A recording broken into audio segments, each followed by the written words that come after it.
भोलो खरगोश बेहद परेशान था। वो बाग में आग लगाने में मुकम्मल तौर पर नाकाम हो चुका था। जब इसने अंगारी पर फूंक मारने की कोशिश की तो धुआं इसकी हल्क में उटक गया, जिससे वो बेकाबू होकर कहांसने लगा और उसकी आंखों से आंसू बहने लगी। भोलो ने सोचा कि उसी चाचा रीचा के पास जाना चाहिए और उससे पूछना चाहिए कि क्या करना है। रीचा आग के पास खामोश बैठा था। कोयली गर्मी से चमक रही थी। भोलो ने कहा, बाग में लगी आग मुझे ज्यादा फायदा नहीं देती, मेरे घर में बहुत सर्दी है।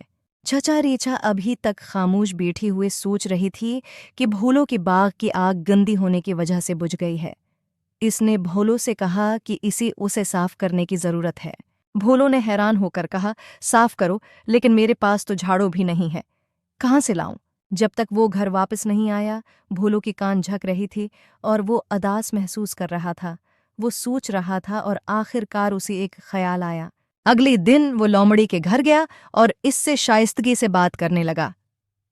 माफ कीजिएगा, मुझे लगता है कि मेरे बाग में एक ताज़ा सुनहरा मुर्ग पहंसा हुआ है। मैं उसकी आवाज़ें सुन सकता हूँ। क्या आपको ऐसी अच्छी खबर मिलेगी कि आज रात के खाने में आपको रोस्टेड चिकन मिले? वो फौरन भोलो का साथ देने पर राजी हो गए। जब वो भोलो की खरगोश की सुराख पर पहुंची तो उसने कहा, घर गिंदा है, बरा ना मानो, मैं उसे थोड़ा सा साफ कर रहा हूँ।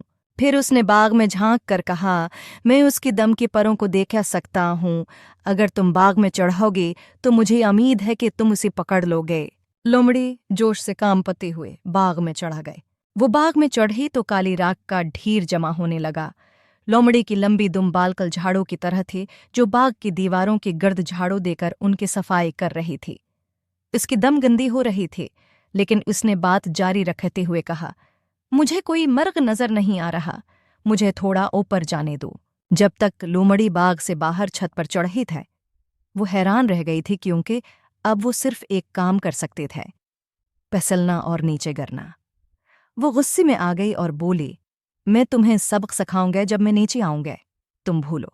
लेकिन भोलो पहले ही एक झाड़ी के पीछे छिपा हुआ था। लोमड़ी राखे से बालकल स्याह होकर उसके पास से गुजरी।